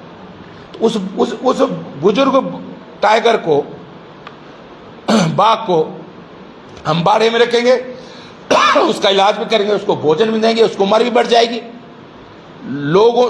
जो लोग उसके शिकार हो रहे हैं वो भी बच जाएंगे। और उस बाघ को देखने के लिए पूरी दुनिया के लोग आएंगे कि भाई वहां दिखाला जाते हैं लोग, बाघ नहीं दिखता, तो लोग निराश होकर वापस लौट जाते हैं। और यहां तो 100% दिखेगा, और जू की तरह भी नहीं दिखेगा कि भाई एक बंद कमरे में हूं। मैंने 30 सेक्टर में एक बाड़ा बना रखा था, तो लोगों को ये फीलिंग होगी कि हम कॉर्बेट के अंदर, जंगल के अंदर बाघ को देख रहे हैं। मैंने गैरसैंण में, बड़ी गैरसैंण की बात कर रहे हैं, गैरसैंण में तहसील हरक सिंह रावत की बनाई है। जब मैं रुद्रप्रयाग जिला बनाया था, पोखरी तहसील बनाया था, मुझे आज भी याद है, आप में से बहुत सारे लोग को याद होगा, जब मैं रुद्रप्रयाग जिला बनाने पर रुद्रप्रयाग आया था तो पूरे शहर के अंदर फूलों की बरसात हुई थी। जिंगवार जी मेरे ऊपर नहीं हुई थी, मेरे काफिला के ऊपर फूलों की वर्षा हुई थी रुद्रप्रयाग में, जब मैं रुद्रप्रयाग जिला बनाने पर रुद्रप्रयाग आया था। और जखोली पोखरी, जब तहसील का उद्घाटन करने के लिए मैं पोखरी गया था, तो ऐतिहासिक जनसभा थी मेरी, और लगभग 400-500 गाड़ियों के काफिला के साथ हम गैरसैंण उद्घाटन करने के लिए, तहसील का उद्घाटन करने के लिए पहुंचे थे। तहसील मेरे बना रखी, मैंने कृषि में अब चिरबेटे की तरह पर्वतीय कृषि महाविद्यालय, कि भाई जो पर्वतीय क्षेत्र में जो हॉर्टिकल्चर की खेती होती है, बागवानी होती है, उस पर रिसर्च, उस पर पढ़ाई जो है, एक अलग से थीम अलग से सोच दी थी मैंने कि पंतनगर तो एक जनरल एग्रीकल्चर की पढ़ाई करा रहा है, हम केवल ऑर्गेनिक और हिल एग्रीकल्चर पर जो है गैरसैंण के महाविद्यालय कृषि, पर्वतीय कृषि महाविद्यालय में उस पढ़ाई को करवाएंगे। आज कहां है वो कृषि महाविद्यालय?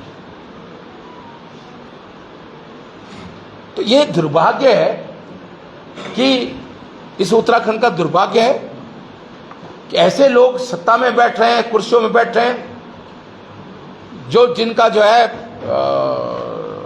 जिनकी सोच नहीं है कि कैसे प्रदेश को बढ़ाया जाए। गाड़ी घोड़े के लिए, सायरन बजाने के लिए बैठ गए। मैं देखता हूं बस ताम झाम के लिए और उसके लिए। अरे भाई, क्या हमारे पहाड़ में नहीं है वो मैदान? वो तो थोड़ा बहुत हरिद्वार में, यूपी में चल जाती राजनीति के साथ, 10-20 राइफलधारी चल रहे साथ में, पर हमारे पहाड़ में नहीं है ऐसे सीधा। हमारे यहाँ तो दिखाओगे राजनीति होती नहीं है। ठीक है भैया, रुद्रप्रयाग के पूर्व विधायक आप रह चुके हैं, मौजूदा विधायक की चुनौती क्या रुद्रप्रयाग खींच ले आई? आप लोग अब जा रहा हूँ मैं, आप वही जा रहे हैं। ये रुद्रप्रयाग विधायक की चुनौती कहेंगे कि पूर्व विधायक को खींच ले आई रुद्रप्रयाग? है जी, मौजूदा विधायक रुद्रप्रयाग ने तमाम, नहीं तो मुझे रुद्र कोटद्वार में गया तो क्या कोटद्वार के विधायक ने चुनौती दी थी मुझे? या मैं पौड़ी गया, श्रीनगर गया, धन सिंह ने चुनौती दी थी मेरे को? मैं गया हूं, आज ही आया हूं, क्योंकि मुझे आपदा में जाना था, छेड़ा घाट जाना है मुझे। आपको नहीं लगता कि पूर्व विधायक के नाते आपने काफी देर कर दी है? काफी पहले छेनागाड़ में आपदा आ चुकी है, हालांकि पूरे प्रदेश में आपदा है। मेरा स्वास्थ्य ठीक नहीं था, मैं दिल्ली में था, बीमार था, मेरा थोड़ा सा मेरी तबीयत परसों से थोड़ा ठीक हुई है। और कई बार मैं, देखो सुन लो, मैं आज बता रहा हूँ, कई बार क्या होता है कि अगर हम तात्कालिक घटना होती है और तुरंत पहुंच जाता है, देखो सत्ता के लोगों को तो तुरंत जाना चाहिए, इसलिए कि उनको निर्णय लेना है, उनको सहायता देनी है। लेकिन हम विपक्ष होने के नाते अगर तत्काल चले गए तो हम व्यवधान नहीं डालना चाहिए।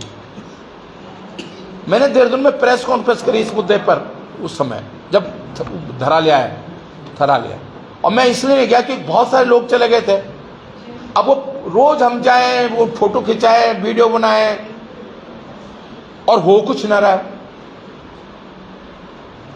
तो मतलब किसी के घाव पे जो है बार बार कुरेज के, जो पहले से दुखी बेचारा उसको सहायता देने की बजाय अब हम हम चलो मान थोड़ा बहुत मदद कर दें, माना तो उससे थोड़ी किसी की भाई अब इसमें सरकार में तो है नहीं, अपनी जेब से कितनी कोई मदद कर पाएगा। आपने एक सवाल किया है कि मैं गाड़ी देवी मन्नत मांगने के लिए, किस लिए क्या आप मन्नत मांगते हैं? बोला ना मैंने, इन ठगियों की सरकार,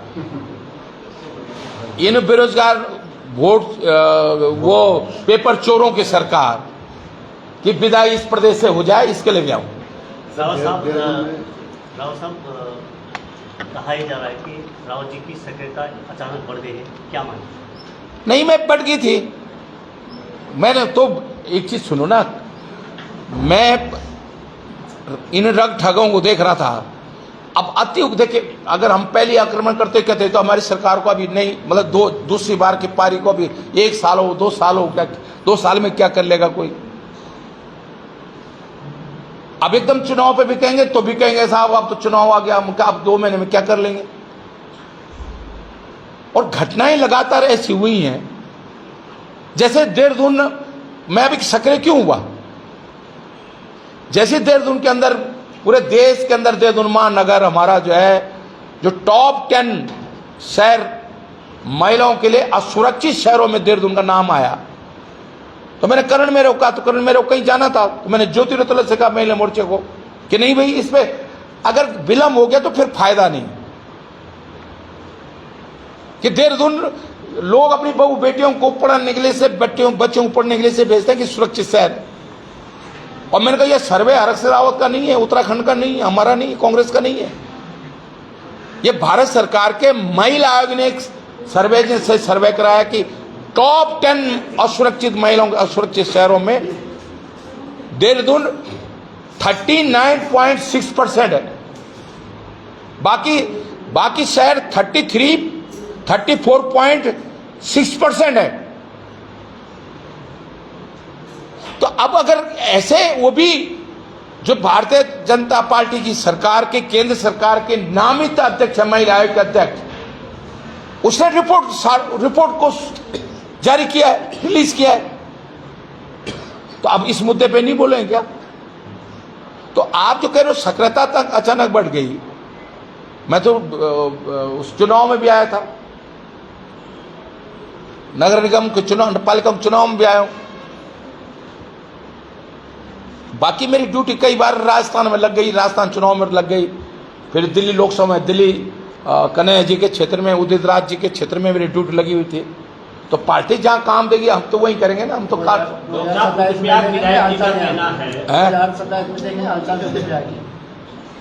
रुद्रप्रयाग में 2027 में हलचल।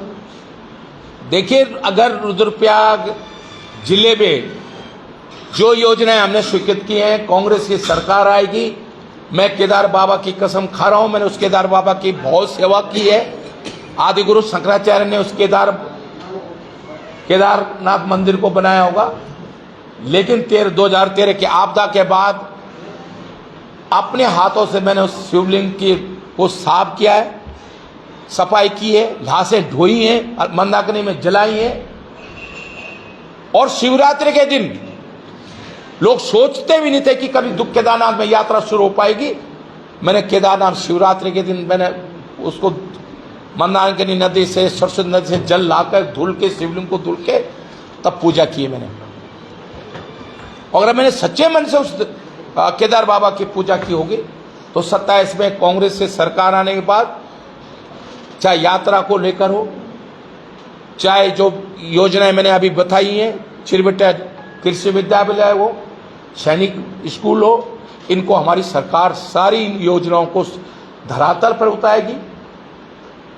ये पेपर लीक होना हमारे लिए, मैं आज कांग्रेस की ओर से कहना चाह रहा हूं, कांग्रेस सरकार आएगी तो पेपर लीक नहीं होगा। हम ऐसा कानून बनाएंगे कि इसमें कोई भी अधिकारी संलिप्त होगा, कोई भी व्यक्ति संलिप्त होगा तो उसको जो है वो सजा मिलेगी जो बहुत बड़े अपराध में मिलती है, क्योंकि ये खून से कम नहीं है। मैं आज आप बता रहा हूं, आप संकेत दे रहे हैं कि अधिकारी इसमें शामिल नहीं इस वाले पेपर में। हर बार होते हैं, बिना अधिकारियों के, बिना किसी मिली भगत के तो नहीं हो सकता ना। आप मुझे बता दो, मैं यूनिवर्सिटी का प्रोफेसर रहा हूं, यूनिवर्सिटी का पेपर लीक अगर बिना किसी अधिकारी के हो सकता है? या तो जो पेपर सेट कर रहा है या जो पेपर छाप रहा है, जो कोई तो लीक कर रहा है ना, कोई तो बेच रहा है। मैंने जब मैं कृषि मंत्री था, पंतनगर विश्वविद्यालय को और एई और जेई की भर्ती के लिए, इंट्रेंस टेस्ट के लिए, एग्जाम के लिए दिया गया। एक भी गड़बड़ नहीं हुई भाई साहब। मुझ पर बहुत लोग सिफारिश करी, मैंने कहा भैया नहीं, इसमें मैं आपकी मदद नहीं कर पाऊंगा। लोगों ने कहा साहब हमारा बच्चा ने इंजीनियरिंग बीटेक का इंजीनियर असिस्टेंट इंजीनियर का एग्जाम दिया है, पंतनगर ने कराया है, जेई का दिया है। मैंने कहा मैं इसमें मदद नहीं कर पाऊंगा। ऊर्जा विभाग के इंजीनियरों की जो भर्ती हुई है पंतनगर विश्वविद्यालय ने करवाई। तो मैं इसलिए कह रहा हूं कि आप कैसे खिलवाड़ कर सकते हो भाई। अब जहां तक तुम्हारे विधायक का सवाल है, मेरा तो विधायक नहीं है। अब मैं तो हूं ही नहीं, मतदाता यहाँ का ना। अरे मैं तो मतदाता ही। चुनौतियां रुद्रप्रयाग विधायक ने आपको दी हैं सैन्य विज्ञान के तौर पे भी 2 माह के बाद किसी भी। देखिए मैं आज देखो सुन लो, मैं भैया देखो सुनो, मैं आप ही से एक सवाल कर रहा हूँ। आप कितने साल से पत्रकारिता कर रहे हो? आप कितने साल से पत्रकारिता कर रहे हो? काफी लंबे समय से 20-25-20 साल तो हो ही गए ना। 20 साल से तो मैं देख रहा हूँ, इनको भी 15-20 साल से इनको भी देख रहा हूँ। कुछ नए बच्चे हैं, ठीक है। अब परसों का आया लड़का, ये लड़का तुमको चुनौती देने लगेगा।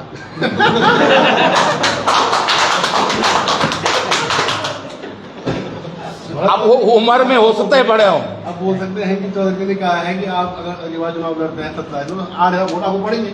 अरे भैया किसको क्या वोट पड़ेगा तो वो खुद थोड़ी तय करेगा, वो तो जनता तय करेगी। वो तो जनता तय करेगी। वो तो 12 में भी मैं जब अरे सुन तो जब मैं सड़क पुलिस कैसे बन गई? उन्होंने कहा कि सड़क पुलिस है, उन्होंने बहुत काम किया। सुन लो मेरी पूरी बात। वो तो रुद्रप्रयाग की जनता बताएगी ना कि मैंने काम किए कि नहीं किए।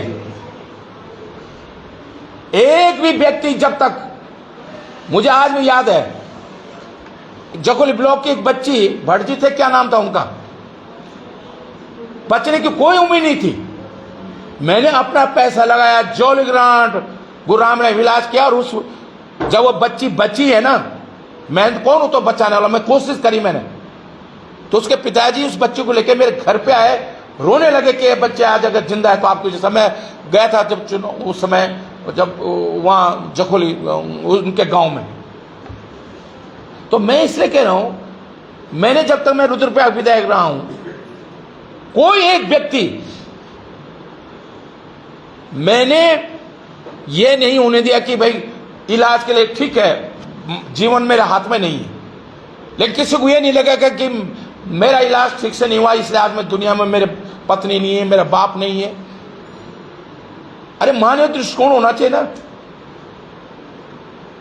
अब मैं जो आपका जवाब दे रहा हूं, उम्र में मुझसे बड़े हो सकते हैं आपके विधायक, आप भी यहाँ के मतदाता हो इसलिए मैं आपकी विधायक कह रहा हूं। मैं मतदाता नहीं हूं यहाँ का। विधायक आपके जो है उम्र में बड़े हो सकते हैं, लेकिन कब आए वो विधानसभा में? कब आए? 17 में आए ना।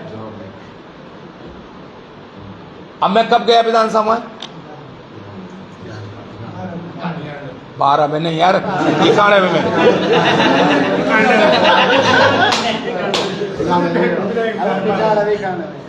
अब मुझे तो पता नहीं कितनों ने चुनौती दी भैया। अब माफ करना मेरी बात, मैं तो अब तो देखो चौधरी जी, एक बार फिर से उन्होंने चुनौती दी है। अरे भैया चौधरी जी, मैं तुमसे फिर कह रहा हूं, मेरा इतिहास बड़ा खराब है। सुन लो भाई चौधरी जी की बात, ये चौधरी है चौधरी जी, तुमसे मैं सिर्फ इसलिए कह रहा हूं, एक भाई, छोटे भाई के नाते, कि अपने बड़े भाई को समझाओ कि भैया मुझे, क्योंकि मैं देखो मतलब वैसे तो ये अब सगुन शब्द नहीं बोलना चाहिए कि जिसको मैंने एक बार चुनाव हराया ना, या तो वो तो, और ये अब दोबारा विधानसभा में नहीं गया। आप बता दो पौड़ी नरेंद्र सिंह भंडारे को हराया, पुष्कर नौतान को हराया, मेरे मामा जी थे। यहाँ कंडार जी उसके बाद बने विधायक। भारत सिंह रावत जी बेचारे आज दुनिया में नहीं है, 2 बार उनको हराया। अब सुरेंद्र भाई की बात नहीं करो, मुझे अभी हमारी पार्टी में ना इससे कुछ नहीं होगा। 27 को लेके क्या माने? कांग्रेस सरकार आ रही है और इसलिए नहीं आ रही कांग्रेस सरकार के हरक सिंह रावत कह रहा है कि, और केदार की धरती पे बोल रहा हूं मैं। आज सुबह धारी मंदिर में पूजा करके आया हूं, और जब उस मां से मैं सच्चे दिल से मांगता हूं, मैंने आज अपने लिए कुछ नहीं मांगा उस मां से। 12 में भी आपने यही कहा था जब आप चुनाव लड़े थे। अब तो आया नहीं जीता था, कोई कह रहा था 10 तारीख में नॉमिनेशन क्या था, 10 जनवरी को, 12 जनवरी को मातवर सिंह कंडारी जी क्या था, मैं इसी कमरे में, वो एक क्या नंबर है किनारे वाले में, दरवाजा खोल के बैठा था। भाई साहब सुन लो, जब जुलूस गया गुलाब राय से कंडारी जी का, भाई साहब जुलूस खत्म ही नहीं हो रहा था और मैं डिप्रेशन में आ गया, मैंने गलती कर दी यहाँ चुनाव लड़ने। मैं रात के 9 बजे तक को भवन में बैठा रहा, डिप्रेशन हो गया मुझे। मैंने कहा यार मैं गलती से मैं तो चुनाव हार जाऊंगा। और यही गलती कंडारी जी ने करी थी, जो इनके बड़े भाई कह रहे हैं आज की गलती कर रहे हैं। क्या गलती कर रहे, मतलब मैं नाम नहीं ले रहा हूं यार, मेरी एक आदत है, दुश्मन का मतलब वैसी दुश्मनी नहीं होती राजनीति में, मतलब हाँ बयान में मतलब दुश्मनी है ना, पॉलिटिकल दुश्मन। ये तो आपने कहा है कि छोटे भैया कंडारी जी ने, कंडारी जी ने एक बार क्या हुआ, विधानसभा में वो मैं विपक्ष नेता था, वो मंत्री थे 2007 से 12 में, लॉबी में बैठे थे, विधानसभा चली थी, जैसे कुछ विधायक जैसे हाउस से उठ के लॉबी में बैठ जाते हैं, तो मैं रुद्रप्रयाग आया हूँगा एज ए विपक्ष नेता। यहाँ आप लोगों ने मेरा स्वागत किया होगा, छापा होगा आपने मेरे बयानों को, तो कंडारी जी को कहीं लग गया कि किसी ने छाप दिया होगा कि राव जी चुनाव लड़ सकते हैं, आप लोग छाप ही देते हो। मैं आप रुद्रप्रयाग आता हूँ तो आप हमेशा इसे छापते हो। तो कंडारी जी मुझसे कहने लगा मेरी तो अमेठी सबके सामने, विधायकों के सामने, आ जाओ रावत जी लड़ने के लिए रुद्रप्रयाग। और सच में आपको बता रहा हूं, मेरे मन नहीं था आने का, परिस्थिति ऐसी बनी कि उनके जीव बैठ गए उनके मुंह में, और मुझे परिस्थिति ऐसी बनी, मुझे लाना पड़ा। और रात के 9 बजे मैंने कोप भवन से उठ के 9 बजे अपना मन मजबूत किया मैंने कि नहीं हरक सिंह तुम्हें जीतना है चुनाव। मैंने उस मां को पुकारा, धारी मां केदार बाबा को पुकारा कि नहीं। और भाई साहब मैंने 15 तारीख से शुरू किया था धनपुर से, 1 या 2 लोग मिले मेरे को, फिर बचन से किया, दूसरे दिन थोड़ा बहुत ज्यादा लोग मिलने शुरू हुए। और जिस दिन मेरा तिलवाड़ा से गया काफिला, तिलवाड़ा गया, और जो सड़कों पे जनता उमड़ी है, 10 दिन के अंदर वो गए ना काया पलट, 10 दिन में हुआ। कोटद्वार में तो मुझे कोई मान ही नहीं रहता कि मैं जीतूंगा चुनाव। 17 में 11,000 वोट से जीता हूं। रावत जी को माना जाता है कि हर बार सीट बदलते हैं, नहीं क्यों, मैंने पौड़ी से जो है 2 बार नहीं जीता हूं। लेकिन इस बार आप मुझे बता दो, पौड़ी से 2 बार जीता हूं नहीं जीता हूं, लहसुन से 2 बार जीता हूं नहीं जीता हूं। जो लोग कई बार कहते हैं कि मैं सीट बदल के लड़ता हूं, अरे मैं तो उन सबको कह रहा हूं जो अपने को अगर धुरंधर नेता समझ रहे, तुम भी बदलो भाई और तुम भी जीत जाओ। 2027 को लेकर के क्या भूमिका रहने वाली है डॉक्टर हरक सिंह रावत? धारी मां ने मुझे आशीर्वाद दे दिया कि भाई सरकार लाने के लिए दरी बिछानी पड़ेगी, अपना खून पसीना जो भी बहाना पड़ेगा। अब वो इसलिए नहीं, कांग्रेस के पक्ष में नहीं, इन कुकर्मियों की सरकार को विदाई देने के लिए ये तिलक तो मैंने भी लगा रखा है। इनके तिलक नकली तिलक है और आपके और हमारे तिलक सही तिलक है। तो क्या सरकार में शामिल होने के लिए डॉक्टर हरक सिंह रावत 27 के चुनावी समर में उतरेंगे? पार्टी कहेगी चुनाव लड़ाना है, चुनाव लड़ाऊंगा। पार्टी कहेगी चुनाव लड़ना है तो लड़ूंगा। पार्टी कहेगी रुद्रप्रयाग से लड़ना है, केदारनाथ से लड़ना है। पार्टी कहेगी चौपटाखाल से। अभी मैं पेपर रायपुर से 300-400 लोग आए, जिसमें बहुत सारी महिलाएं थी कि नहीं आप रायपुर लड़ो। मेरे पास शहजपुर से इतना प्रेशर है, धर्मपुर से प्रेशर है, चौपटाखाल में पूछा। आज भी मुझे कोई कह रहा था कि रावत जी चौपटाखाल, आज ही हम मेरे बीच में कोई कह रहा था मैं कोटद्वार प्रेशर है। आखिर एक चीज सुनो, अगर कहीं लोग कहते हैं ना खड़ग सिंह जी आप यहाँ आके चुनाव लड़ो, तो कहीं उम्मीद होती ना उनको मेरे से, कहीं उम्मीद होती ना। आप मुझे बता दो कि मैं चलो कोटद्वार मेरा घर श्रीनगर, कोटद्वार लड़ गया, मैं कैसे जीत गया भाई? कुछ तो होगा ना, कुछ तो मैंने इस प्रदेश के लिए कुछ तो किया होगा ना, लोगों की भलाई के लिए। अब वो ठीक है यार, नए नए सोशल मीडिया में देखते हैं दल बदलो, फलाना बदलो, अलाना बदलो। अरे मैंने दल तो 2 रुपया के लिए बदला। पहला दल छोड़ा मैंने, भाजपा छोड़ी मैं 96 में। 96 में मैंने भाजपा छोड़ी उत्तराखंड राज्य के लिए, कि जब उत्तराखंड का आंदोलन चला था तो मैंने गैर राजनीतिक उत्तराखंड जनता मोर्चा बनाया, जिसमें प्रताप सिंह पुष्पान से लेकर advocate general Avtar Singh Rawat, general तड़ाकी से लेकर लेफ्टिनेंट जनरल शैलेंद्रराज बावना से लेकर कर्नल बलबीर सिंह रावत से लेकर सबको साथ लेकर मैंने आशा डबराल जो डेथ हो गई, मैंने देहरादून में उसकी नाम पर सड़क का उद्घाटन करा, सड़क बनवाई, उत्तराखंड आंदोलनकारी। और यूकेडी ने क्या लड़ाई लड़ी भाई साहब?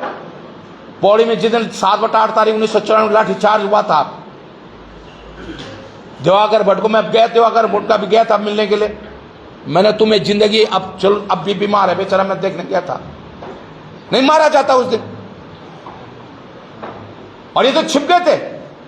8 तारीख रात को सड़क पर मैं उतरा, 8 तारीख सुबह 10 बजे सड़क पर मैं उतरा, तब मैंने हजारों लोगों दुकानदारों का, भाई क्या चूड़ियां पहन के आओ सड़क पे। और जब 10-15 हजार लोग स्टेशन पे आ गए, तब मैंने कासिंगेरी को और दिवाकर भट्ट को बुलाया, क्या हो जनसभा संबोधित करो।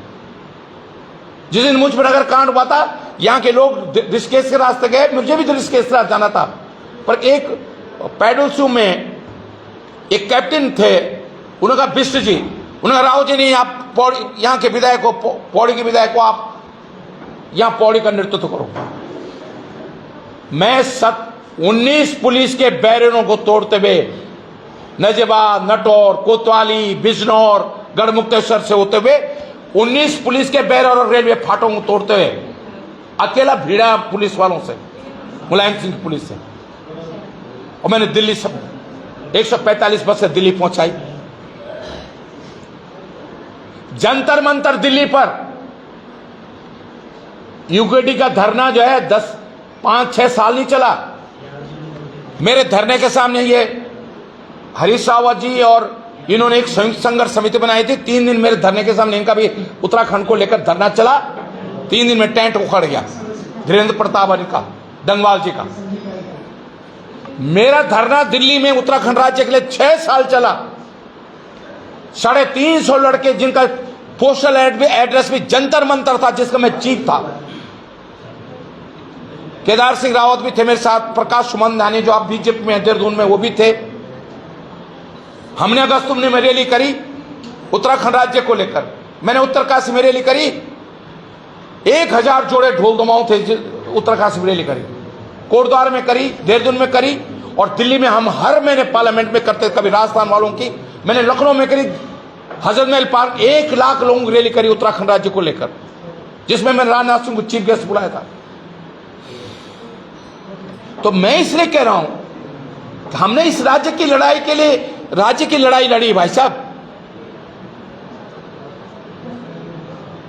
तो हमने, लोग दल बदल कह देते हैं, तो हमने इस राज्य के लिए भाजपा में राज्य के लिए छोड़ी।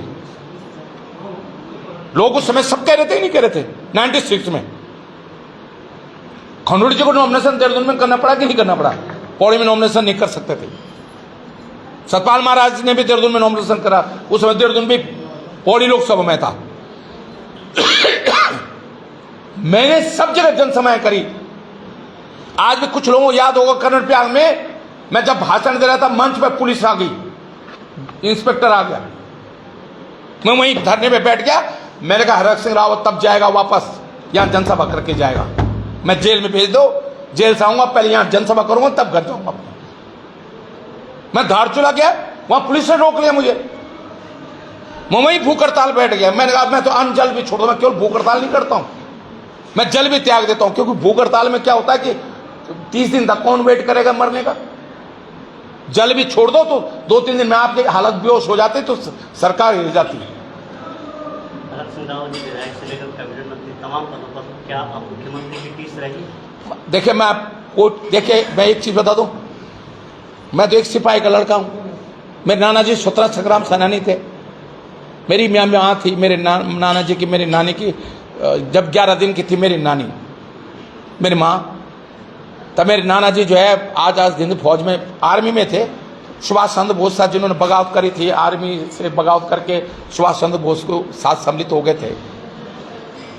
और मेरे नाना जी भी सुभाष चंद्र बोस जी के साथ पता नहीं अफ्रीका के जंगलों में कहाँ, बाद में 7 साल बाद उनको डेथ घोषित किया गया।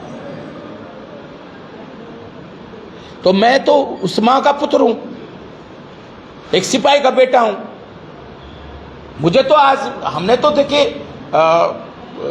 मेरे गांव में तो जो मेरे साथ 5वीं में पढ़ते थे वो 8वीं में नहीं पढ़े, जो 8वीं पढ़ते थे वो हाई स्कूल नहीं पढ़े। तो हमने तो एक जज्बा है उत्तराखंड के लिए, उत्तराखंड के लोगों के लिए। जहां हम उत्तराखंड के लोग पीड़ित देखते हैं तो पीड़ा होती है, मन में एक कसिक होती है कि भाई हमारा उत्तराखंड, हमने इसलिए थोड़ी उत्तराखंड बनाया। मुख्यमंत्री और ये सब चीजें नहीं है, कुर्सियां बड़ी नहीं होती हैं, जज्बात होने चाहिए, हमारे जज्बात होने चाहिए। मैं तो यूनिवर्सिटी प्रोफेसर था, मुझे क्या जरूरत थी राजनीति में आने की, आज भी प्रोफेसर रहता। लेकिन हम राजनीति में इसलिए आए कि जो हम सोचते हैं उत्तराखंड के लिए, आज हमारा उत्तराखंड में, आज बता रहा हूं, अब तो ऐसा लग रहा है कि हम उत्तर प्रदेश में ठीक थे, इससे अच्छी स्थिति में थे। आपका भाव होना उसी और इशारा कर रहा है कि शायद मुख्यमंत्री बनने की टीस आपको?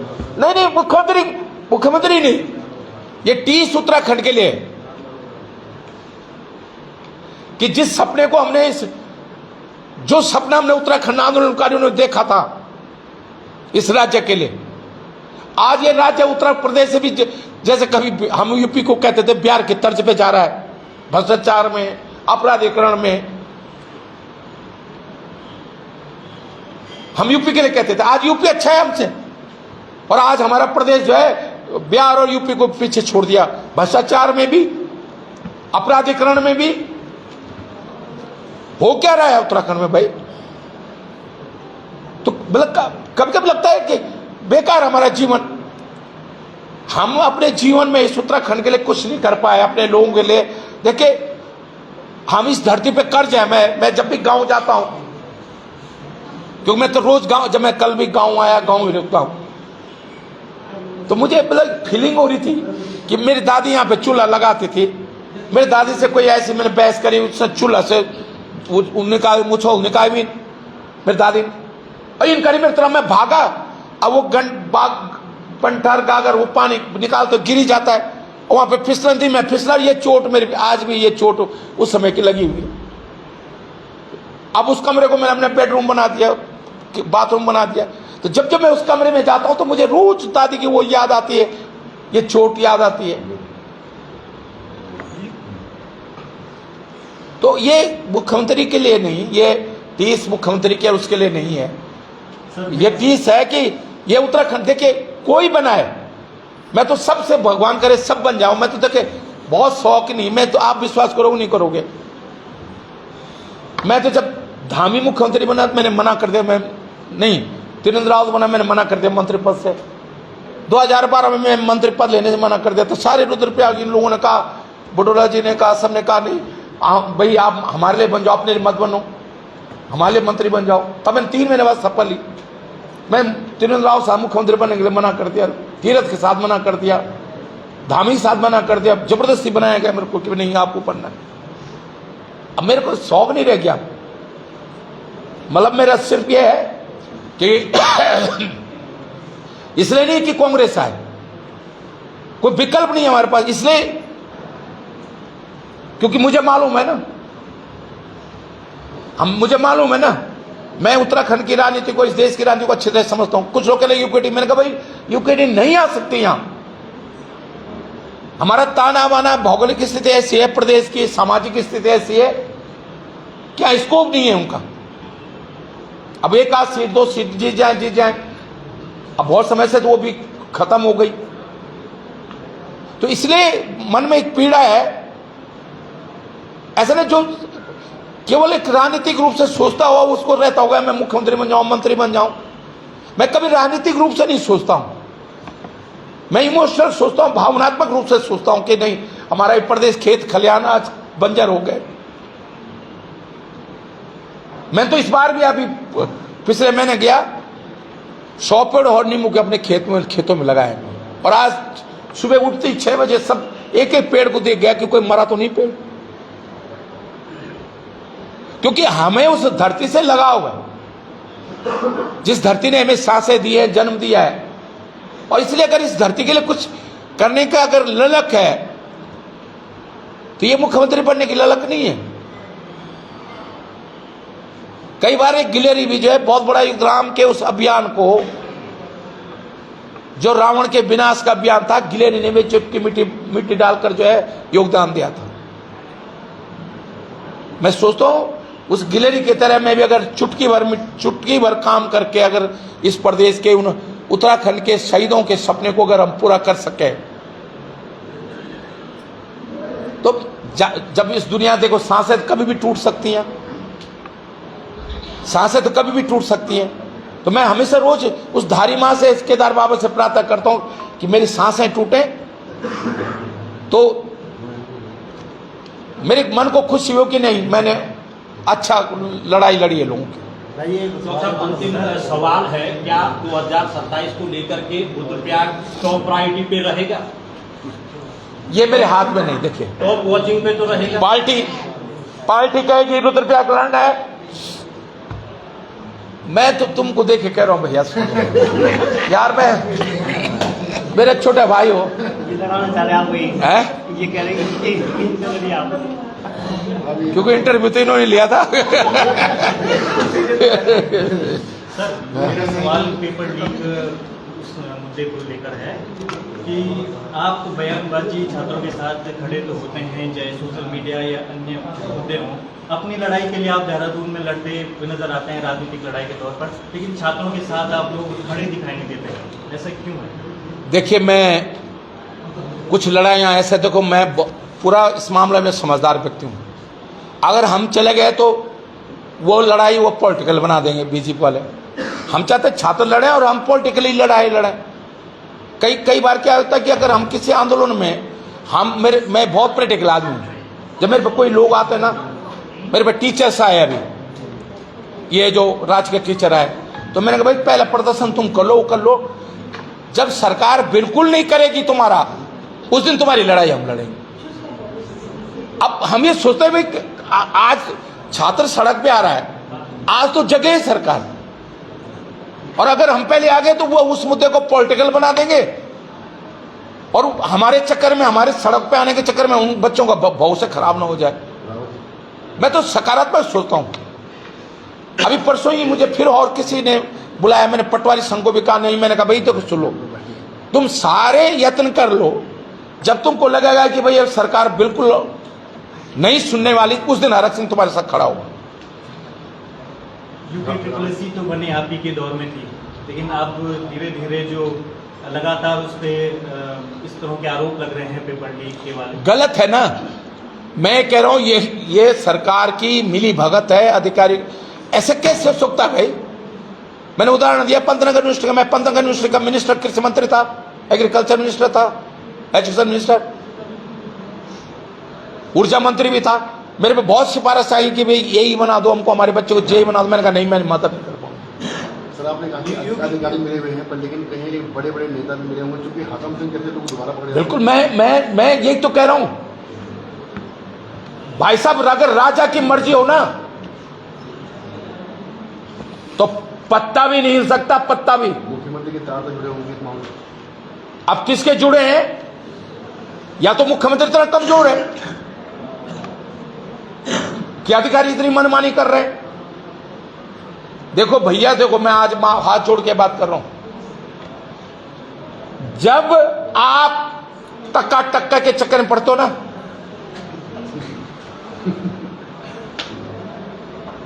तो टक्का है तो टक्का, टक्का नहीं है तो जग जगा। और टक्के के चक्कर में ज्यादा जब मंत्री संतरी जब टक्के के चक्कर में पड़ जाएंगे तो भाई साहब आप उसके सामने बोल नहीं सकते हो। यूएसएस के अध्यक्ष बोल रहे हैं ये पेपर लीक नहीं है।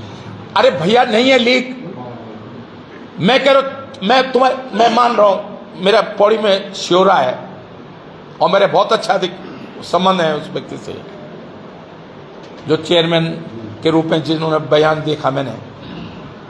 ठीक है पेपर लीक नहीं है, ये प्लास्टर गिर गया माना तो उस पर वो क्यों लगाने की कोशिश करो भाई।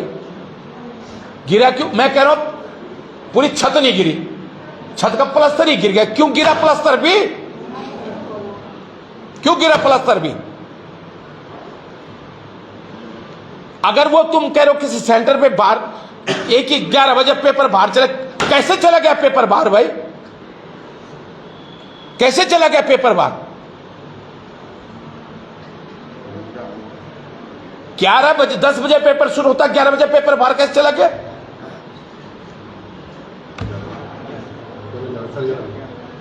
है 11 बजे स्टार्ट हुआ, आधा घंटे में चले गए ना। हाँ 11 बजे 15-20 मिनट में पेपर बाहर चले गए ना। क्यों चला गया पेपर 15-20 मिनट में बाहर? अरे यूनिवर्सिटी में पेपर हो रहा है, ये तो चलो ये तो बहुत जीवन से संबंधित पेपर है। सामान्य से बीए का पेपर भी होता है। आज मुझे बता दो, मैं यूनिवर्सिटी प्रोफेसर रहा हूं, कब गया हो पेपर लीक? ऐसे पेपर बाहर तो नहीं जाता, कैसे जा सकता है? अधिकारी बड़े नेता मिले हैं वहाँ तो सख्त नकल कानून भी नहीं है यूनिवर्सिटी में। हाँ वहां तो उतना कानून भी नहीं है। नहीं भाई साहब मैं बिल्कुल मानने के लिए तैयार नहीं हूं कि बिना मिली धामी के नकल विरोधी कानून क्या गुइया छिल रहा है। ये समझ अच्छा क्या छिल रहा है भाई? वो कानून बना के, केवल कानून बनाने से थोड़ी होता है। भू कानून पहले से था कि नहीं तिवारी जी टाइम पे 2003 से 250 मीटर वाला भू कानून तिवारी जी के टाइम पे था ना, 2003 में बन गया था ना। तो आप किरवाने नहीं कर रहे हो, सब बड़े बड़े बिल्डर्स को बड़े को दे रहे हो, पूरे बेच दे रहे हो प्रदेश को, तो उसमें कानून बनाने से क्या होगा? आपके सवाल है कि जिस प्रकार से आपदाएं आ रही हैं, पहले ट्राली पर ट्राली की घटनाएं हुई है, अच्छे लगा लिया है, क्या मानते क्या कारण है जब से रेलवे योजना आई है? अकेले देखो मैं इसके लिए अकेले रेलवे को दोष नहीं मानता हूं। उत्तराखंड से तो रेलवे लाइन नहीं बनी, देहरादून में तो नहीं बनी रेलवे लाइन। अगर इसको बहुत बारीकी से अगर आप देखोगे तो जो हमने खेती छोड़ दी है ना, सबसे बड़ा कारण क्या है? हमने जो खेती छोड़ दी है ना, पहले जब टोले जी ने एक सेमिनार किया था दिल्ली में, चाणक्यपुरी में, एक विज्ञान भवन में, मुझको बुलाया था उन्होंने एज एक्सपर्ट, एज ए नेता नहीं। मैंने कहा था भाई अगर हमने खेती छोड़ दी ना, उत्तराखंड तबाह हो जाएगा। क्योंकि जब हम खेती पे हल लगाते हैं तो मिट्टी खुल जाती है, तो बारिश होती तो पानी अंदर चले जाता है, ऑब्जर्व हो जाता है, फिर धीरे धीरे डिस्चार्ज होता है पानी, और पूरे साल भर हमारे स्रोतों पे पानी आता है। जब हल नहीं लगता है तो जमीन पे वो दूब जम जाती है और पपड़ी बन जाती है, पानी नीचे जमीन के अंदर नहीं जाता, वो बहता है और फिर तबाही करता है। सर रुद्रप्रयाग पंचायत इसी तरह हमने जो सड़कें बनाई, आप कभी हेलीकॉप्टर से जाओगे तो आपको रोना आ जाएगा भाई साहब कि हमने प्रदेश की क्या दुर्दशा कर दी। सारे पहाड़ आपको खुदे हुए मिलेंगे।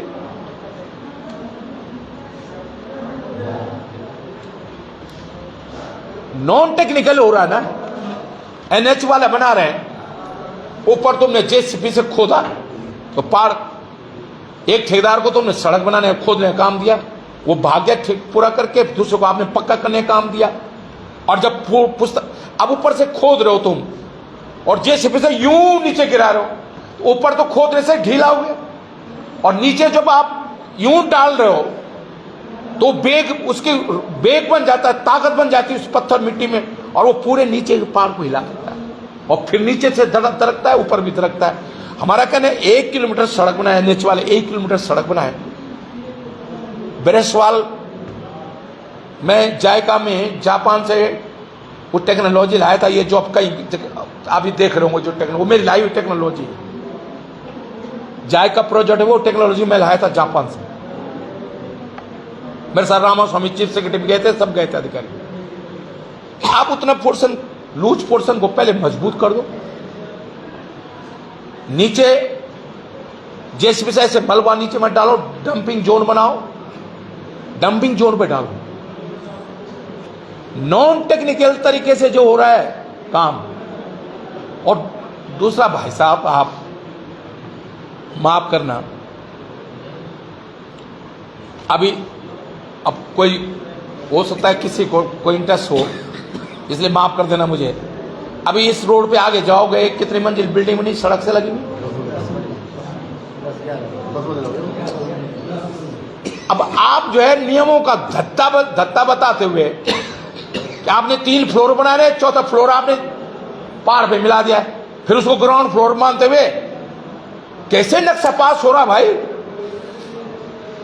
आप लेफ्ट जोन में मेरी जमीन, मेरा गेस्ट हाउस है, मेरा घर है जहां पे बना रखा मैंने, हमसे ही ली जमीन, हयात होटल है, जिधर दोनों हयात होटल है, 10 मंजिल बिल्डिंग बन रही उस पूरे पहाड़ पे। कैसे झेलेगा भाई हमारा ये पहाड़ यार, कैसे झेलेगा। यहां लोगों के घर के नक्शे तो पास होते नहीं है, 2 कमरे के, इतनी बड़ी बिल्डिंग है, कैसे बनवाने के लिए नक्शा पास कर दे रहे हो तुम, क्यों नहीं रोक रहे हो। मैं तो उस बिल्डिंग को जब भी ऊपर नीचे जाते थे तो मैं तो गाड़ी रोक के देखता हूं, मैंने कहा यार क्या क्या है। अगर ऐसी बिल्डिंगें बनेंगी भाई साहब, हमारे कच्चे पहाड़ है ना, नया हिमालय, नए पहाड़ है, किसी को चिंता ही नहीं है उत्तराखंड की।